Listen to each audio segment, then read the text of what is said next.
دعوت اسلامی کے عالمی مدنی مرکز فیضان مدینہ کراچی میں Khawaja Farid university of engineering and information technology Rahim Yar Khan کی مینجمنٹ کا وفد، جن میں professor doctor Shahzad Murtaza, doctor Adnan Khalid, doctor Yasir, doctor Majid Rashid اور ڈاکٹر محمد شاہد حبیب کی آمد ہوئی۔ دعوت اسلامی کے شعبہ تعلیم کے ذمہ داران نے وفد کو عالمی مدنی مرکز فیضان مدینہ کراچی میں قائم مختلف شعبہ جات، IT depart, Darulifta, Islamic research centre, translation department, Faizan online academy سمیت مدنی چینلوں دیگر شعبہ جات کا دورہ کروایا اور شعبے سے متعلق بریفنگ دی۔ Khawaja Farid university of engineering and information technology Rahim Yar Khan کی مینجمنٹ کے وفد کا دعوت اسلامی کے تحت ہونے والے کاموں کو سراہتے ہوئے کہنا تھا کہ سسٹمیٹک وے سے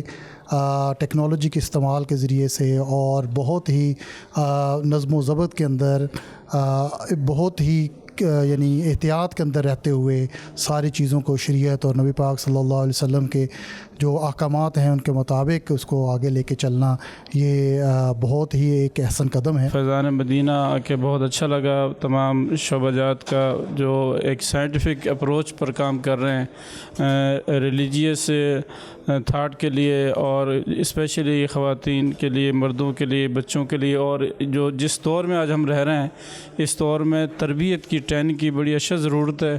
تاکہ ہمارے کالجز میں، یونیورسٹیز میں، اداروں میں بچوں کو بہتر ٹریننگ تربیت ہوگی تو معاشرے کے بہتر افراد پیدا ہو سکیں گے۔ دعوت اسلامی کی مرکزی مجلس شورا کے نگران مولانا محمد عمران اتاری نے وفود سے ملاقات کی۔ ملاقات میں نگران شورا کا کہنا تھا کہ اسلام کی خدمت کرنا کسی فرد واحد کی ذمہ داری نہیں، بلکہ بحیثیت مسلمان ہم سب کی ذمہ داری ہے۔ آپ اپنے شعبے میں اور اپنے ادارے میں دین کا کام کریں اور طلباء کو دین سکھائیں،